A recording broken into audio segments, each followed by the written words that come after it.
Jack and the Beanstalk.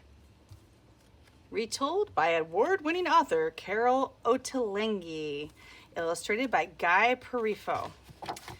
And this is copyrighted by Carson De La Rosa Education. Jack and the Beanstalk. Once upon a time, when giants still stomped the land, a widow lived with her son Jack. A widow is a woman whose husband is no longer alive. The widow was too sick to work, and one day they ran out of money. "Son," Jack's mother said, "I'm too weak to take the cow to town. You must go to sell her." Now, Jack was brave and kind-hearted, but he didn't always use his head. So his mother told him to think carefully before selling the cow. Jack promised he would. He was halfway to town when a man stopped him. "Jack," said the man, "I'll give you 5 magic beans for your cow." Jack thought, how could this stranger know my name? And how could he know that I'm selling the cow? He must have magic powers. Then the beans could be magic too. He traded the cow for the beans and went home, very pleased with the deal. His mother was not pleased.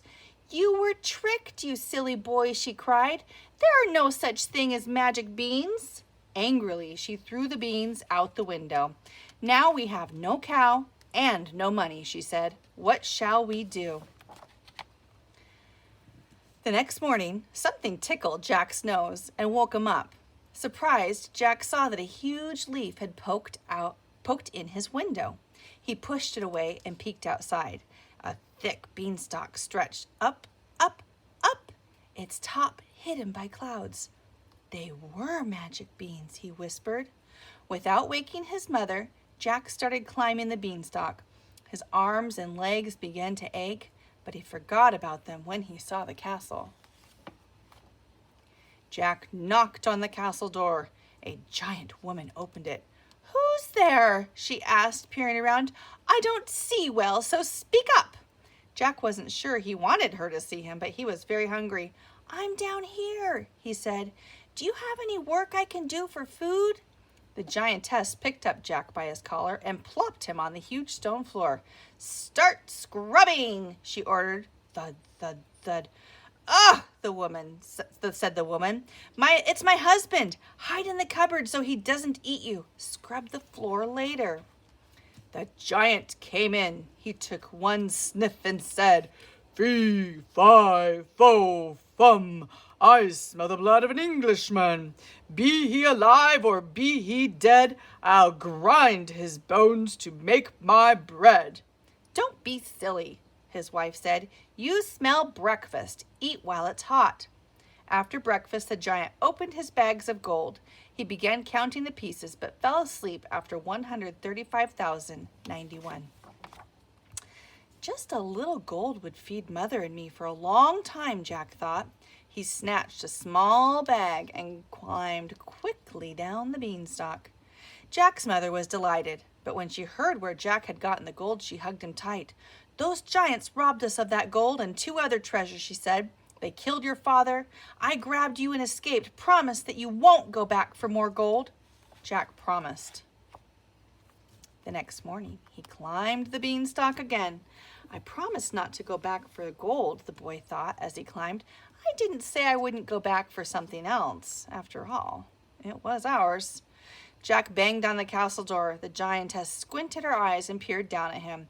"Are you the thief who was here yesterday?" she demanded. "I'm no thief," Jack said. "I'm a hard worker, though, and I expect to be paid for it." The giantess picked up Jack by his collar and plopped him in front of a huge tub of dirty dishes. "Start washing," she ordered. Thud, thud, thud. "Arr," said the giantess. "It's my husband. Hide in the cupboard so he doesn't eat you. Do the dishes later." The giant came in, took one sniff, and said, you can say it with me, "Fee, fi, fo, fum. I smell the blood of an Englishman. Be he alive." Yeah, interrupted his wife. "You smell breakfast. Eat while it's hot." The giant grumbled, but he ate. Then he got a goose from the crate in the corner. He put the goose on the table and roared, "Lay!" The goose honked twice, then waddled back to its crate. On the table was a golden egg.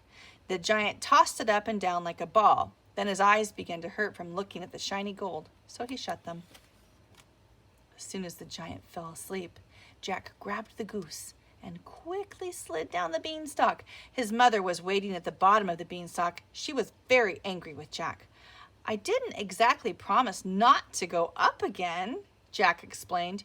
"You knew you weren't supposed to," said his mother. "Now go to your room."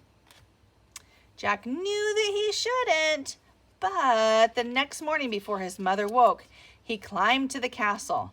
Instead of banging on the door, he crawled in a kitchen window when the giantess wasn't looking. "The giant's wife hid me in the cupboard," Jack thought. "I'll hide somewhere else."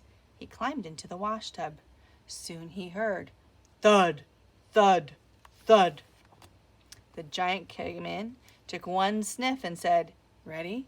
"Fee, fi, fo, fum.